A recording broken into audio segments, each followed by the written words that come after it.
우리 같이 하나님의 말씀 찾아 읽겠습니다. 에베소서 3장입니다. 에베소서 3장 14절부터 우리 19절까지 에베소서 3장 14절부터 19절까지 우리 같이 함께 읽겠습니다.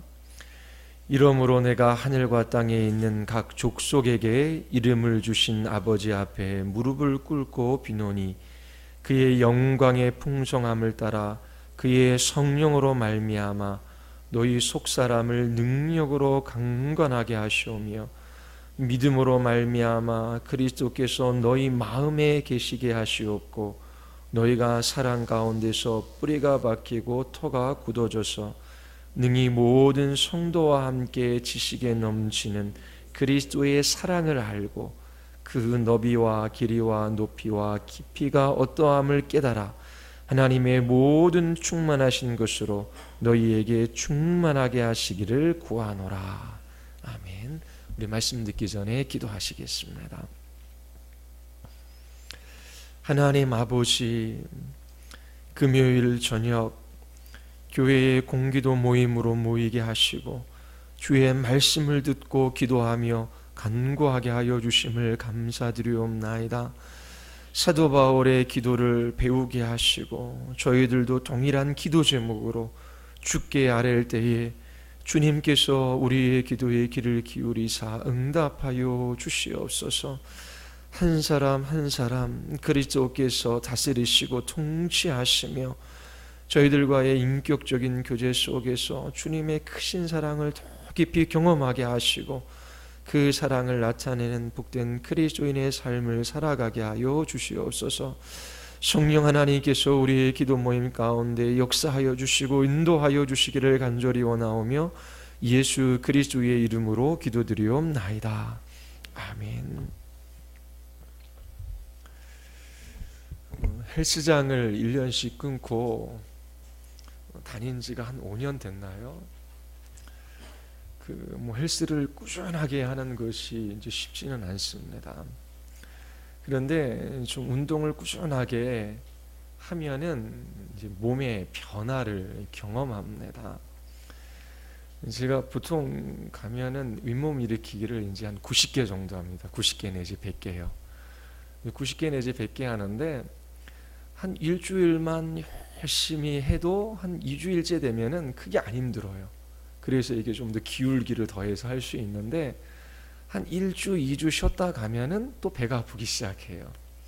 나이 들어서 뭐 식스팩 만들 일은 없고요. 배만 안 처지면 되는 거 아닙니까? 근데 또 이제 그 하체 몸의 근육이 한 70% 정도가 있더라 그러죠. 그래서 하체 운동을 열심히 해야 한다라고 주위에서 많이 그렇게 이제 권합니다. 그래서 운동을 하면 할 때와 안 할 때가 명확하게 구분되어져요. 그리고 좀 피곤해도 하면 덜 피곤합니다. 체력이 생기는 거죠. 기도도 그래요. 기도하는 것도 체력이 필요합니다. 좀 이렇게 열심히 운동하며 기도하면은 기도하는 것이 그렇게 많이 힘들지가 않아요. 체력적으로 덜 달려요. 그런데 체력이 없으면 이렇게 소리내서 기도하고 기도회를 인도하는 것 자체도 힘들어요. 그리고 오래도록 기도해도 막 몸이 뻐근뻐근하죠. 우리의 육체가 이렇게 변화되어지는 것, 좀 좋아진다, 나빠진다라고 하는 것은 우리가 눈에 보이는 것이기 때문에 쉽게 파악이 돼요. 근데 우리의 속사람, 우리의 영혼, 우리의 마음의 상태는 우리가 쉽게 파악하지 못한 채 지나가는 때가 많이 있습니다. 우리의 영혼의 근력이 강화되어지는 것이 필요하지요. 하나님께서 육체도 영혼도 그리고 그 둘을 합쳐서 전인이라고 하시지요. 우리는 육체만 인간도 아니고 영혼만 인간이 아니에요. 육체와 영혼이 결합된 이 전인으로서의 인간이 있습니다. 그럼 육체를 단련시키는 것은 영혼과 관련이 있어요. 또 우리의 영혼이 그렇게 근력이 강화되어지는 것도 육체와 또 관련이 있죠. 마음에 심한 근심이 있으면 육체도 쉽게 병이 들어요. 그리고 몸이 건강하면 쉽게 그렇게 우울한 것에 빠져들지 않을 수도 있거든요. 우리가 육체를 단련하는 법은 압니다. 우리가 영혼을 어떻게 단련할 것인가? 우리가 이렇게 재미를 추구하면서 책을 읽기도 합니다. 그래서 재미를 붙이면 책 읽는 것이 좋아요. 그런데 모든 책이 우리의 인격과 성품을 변화시키고 우리의 속사람을 강하게 하느냐라고 하면 그렇지 않거든요.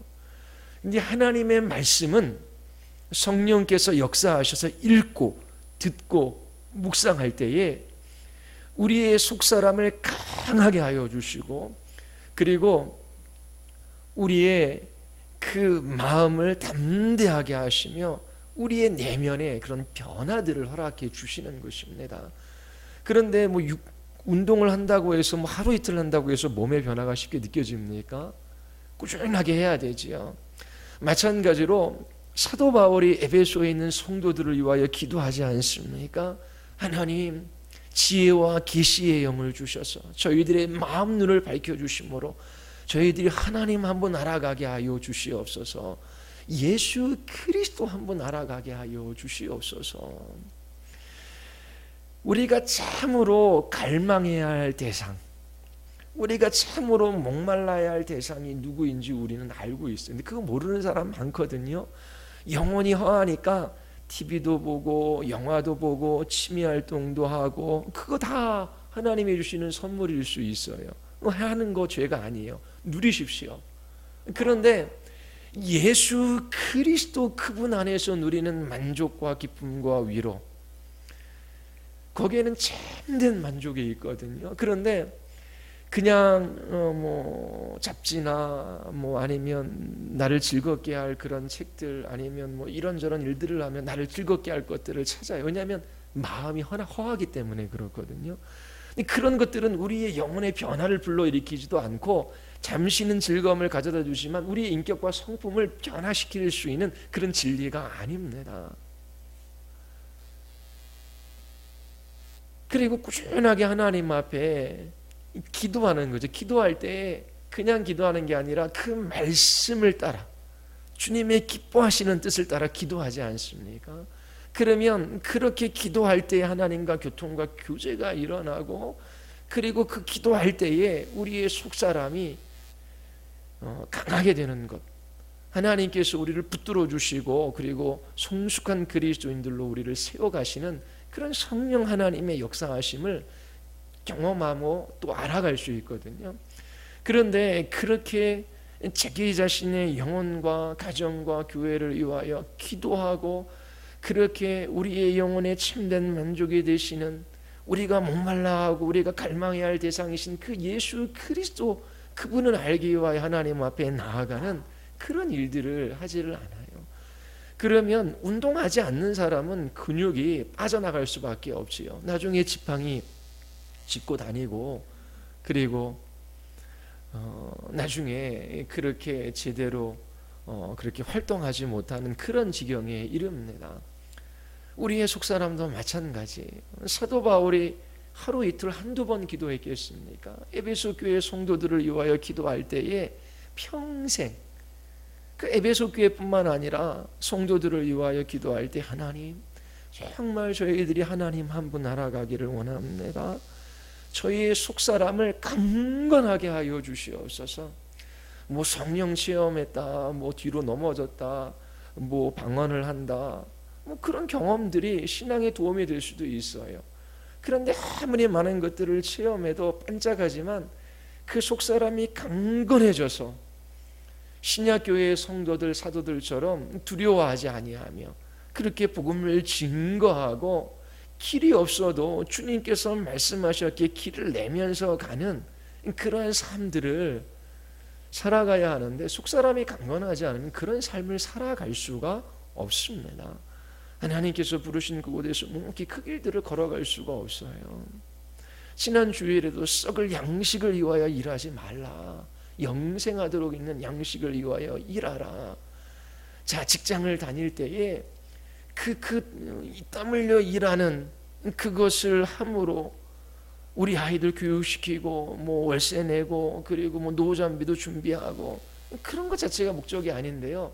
말씀을 들어도 그 영생하도록 있는 양식을 위하여 일하는 것, 그 예수 그리스도를 믿는 믿음으로 그 직장에서 하나님 앞에 살아가는 것은 신앙이 어리거나 속사람이 강건하지 않으면 그렇게 하고 싶어도 이렇게 살아야지 못해요. 그렇게 살아갈 수가 없어요. 어느 한순간 성령께서 강력하게 역사하셔서 전에는 전혀 그렇게 살지 못했던 사람이 어느 한순간에 변화되어져서 놀라운 그리스도인의 삶을 살아가는 일들은 거의 없어요. 일반적이지가 않아요. 하나님께서 그렇게 역사하시지 않으셔요. 어떻게 해요? 알았어요. 기도하지 않으면 살아갈 수 없고 뭘 위해 기도할까? 기복주의적 신앙을 가지고 단지 하나님 이 문제 해결해 주세요, 저 문제 해결해 주세요. 문제 해결을 위해 하나님 앞에 기도해야 해요. 그런데 하나님께 맡기고 그 문제 속에서 주님의 뜻이 무엇인지를 구하고 그 뜻이 이루어지기를 위하여 간구하는 그런 일들이 있어야 되는 거죠. 그러면서 그렇게 하나님 앞에 기도하고 하나님의 말씀을 배워가면서 성령께서 우리의 속사람을 강건하게 하시는 그런 신앙의 이런 성장들이, 성숙들이 있어야 하는 것입니다. 우리의 육체를 단련시키는 일도 쉽지 않은 거 알잖아요. 작심하지만 안 되잖아요. 그러니까 원하는 대로 먹고 그리고 하고 싶은 일들을 하며 살아가지 않습니까? 제가 최근에 어느 한 책을 샀는데 이 목사님이 13kg를 뺐어요. 외국에 계신 목사님이에요. 90 몇 킬로, 100kg를 육박하는 그런 몸무게였었는데, 근데 하나님 앞에 말씀을 배우니까 이게 내가 하나님을 경외하는 마음으로 살아가지 않고 이 육체도 마음대로 살아갔구나. 그러면서 회개하고 하나님 앞에 그렇게 그 육체까지 관리하는 그런 얘기들을 이렇게 서론해서 이제 하고 있더라고요. 주제는 하나님을 경외하는 것인데요. 그런데 그렇게 육체를 관리하는 것도 쉽지 않아요. 그런데 그것도 신앙의 영역에 속해 있는 거거든요. 우리의 영혼은 말할 것도 없고요. 그래서 속사람이 강건해지기를 위하여 하나님 앞에 지속적으로 기도하며 그렇게 말씀 앞에 서고, 또 이 사도 바울이 에베소 성도들을 위하여 기도한 것처럼 그리스도께서 저희들의 마음 안에 계시기를 원합니다. 그리스도께서 그 마음 중심에 자정하셔서 그들의 생각, 그들의 정서, 의지를 붙들어 주셔서 그들의 정인격을 통하여 그리스도가 나타나기를 원합니다. 그리고 단지 예수 그리스도에 대한 그러한 관념적인 생각에 그치는 것이 아니라 성령께서 그리스도의 인격적 현존을 각 사람에게 허락하여 주셔서 그리스도를 만나고 그리스도와 교제하는 그런, 그리스도가 중심에 계셔서 그렇게 교제하는 그런 일들, 그 일들을 위하여 기도하는 것입니다. 나는 죽고 내 안에 사시는 이가 그리스도이십니다. 날마다 나는 하나님의 아들을 믿는 믿음으로 살아갑니다. 부부관계 속에서도 그렇고 직장에서도 그렇고 아니면 가족관계에서도 그렇고 대화 속에서 누군가 나를 공격하고 비난해요. 그러면 마음속에서 울컥하면 너는, 그리고 튀어나오거든요. 그러면서 서로를 공격하고 나는 잘못하지 않고 내가 잘못만 했나 당신도 잘못했지, 그러면서 그 자기 자신이 드러내는 그런 일들이 많습니다. 그런데 날마다 하나님 앞에 기도하죠. 주님께서 내 마음의 문 밖에 계시는 것이 아니라 하나님, 나는 죽고 내 안에 그리스도만 살기를 원합니다. 저를 통치하고 다스려 주시옵소서. 그러면서 단지 신앙생활이 그냥 관념에 그치는 것이 아니라 성령께서 실제적으로 예수 그리스도를 맛보게 하고 그와의 교제를 나누게 하시는, 정말 주님의 사랑의 고백에 관해서 지난주에 여러분들에게 말씀을 드렸잖아요. 찬송가 85장, 그것을 제가 해석해서 여러분들에게 말씀드렸지요. 그런 사랑의 체험, 경험, 그 사랑의 교제에 대한 노래, 그런 것들이 신자들 안에는 있는 것입니다. 그렇게 하나님 앞에 속사람을 강건하게 하여 주시옵소서. 날마다 예수 그리스도께서 내 마음 중심에 자정하셔서 나를 통치하고 나를 다스리시고 나를 인도하여 주시옵소서. 우리의 예배 가운데 그리고 이 기도 가운데 말씀을 볼 때에 성령께서 그리스도의 인격적 현존을 허락하여 주셔서 주님과 교통하며 교제하는 삶이 무엇인지를 알아가게 하여 주시옵소서. 내 마음이 주님의 사랑에 빼앗겨서 정말 그 주님을 사랑하는 그 삶이 무엇인지를 하나님 알아가게 하여 주시옵소서. 그렇게 하나님 앞에 기도하며 한 걸음 한 걸음 인격적으로 신앙생활을 해 나가는 것입니다. 거듭난 그리스도인들에게는 맛본 것이 있어요. 내가 추구하고 갈망하고 목말라야 할 대상이 이 땅에 있는 게 아니라 그리스도 그분이구나. 그분을 아는 그것이 나에게 가장 큰 복이구나. 기독교라고 하는 것은 뭐 선하게 살아라, 거룩하게 살아라, 그런 것들이 먼저 이야기되지 않아요. 그리스도를 알고 그분과 교제하는 것, 그것이 기독교 신앙의 중심에 있는 것입니다. 이처럼 그리스도께서 우리의 마음의 중심에 거하시고 그리스도와 교제하는 그 일들이 일어나면 신자들은 그 사랑 가운데 뿌리를 내리고 그리고 터가 굳어지는 것입니다. 이것이 사도 바울이 에베소에 있는 성도들을 위하여 기도하는 내용이에요.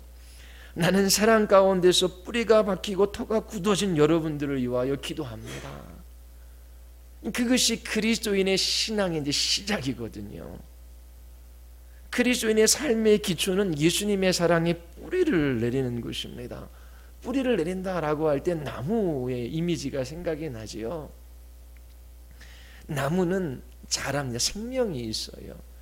그리고 성장합니다. 예전에 시골에 있는 교회에서 그 조그만 나무를 뽑아내고 거기에 이제 아이들 놀이터를 만들려고 했는데 크지도 않아요. 한 이만한 나무인데 청년들이 그 나무를 파서 뽑아내려고 그랬는데 뿌리를 못 뽑아냈어요. 얼마나 깊이 뿌리 박혀 있는지 작은 나무인데도 뿌리가 그게 뽑히지가 않더라고요. 그렇게 깊게 예수 그리스도의 사랑이라고 하는 그 흙에 깊이 뿌리를 내리고 그 흙으로부터 물과 영양분을 공급받는 그 삶이 그리스도인의 삶의 시작이고 그리고 그리스도인의 삶의 마침이 되는 것입니다. 사랑이라는 흙에 뿌리 내리고 세워지지 않으면 그리스도인의 삶이 불가능해요. 이 사랑이 우리를 힘있게 하고 우리를 견고하게 하는 것입니다. 그래서 그리스도인이 된다라고 하는 것은 그 사랑의 뿌리를 내리고 그 터가 굳어지는 거예요. 터가 굳어진다라고 하는 것은 집을 세우는 그런 이미지가 들어 있습니다. 그렇게 뿌리를 내리고 터가 점점 굳어져서 그렇게 집이 잘 서는 그런 일들이 그리스도인의 신앙생활이에요. 다른 말로 하면 주님의 사랑을 더 깊이 이해하고 그리고 알아가는 것이 이제 필요한 것이지요. 신자들이 주님의 사랑이라고 하는 그런 흙에 뿌리를 내리고 그 터에 잘 세워지면 믿음으로 날마다 세상을 이기는 삶을 살아갈 수 있는 것입니다. 사랑보다 더 강력한 힘이 없다라고 성경이 우리에게 가르쳐주고 있어요. 죽음보다 더 강하다라고 합니다.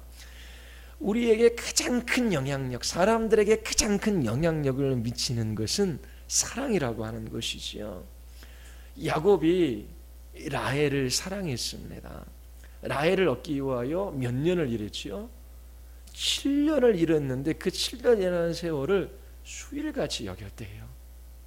라헬을 사랑하니까 7년이라고 하는 그 시간이 고달프고 힘들지가 않아요.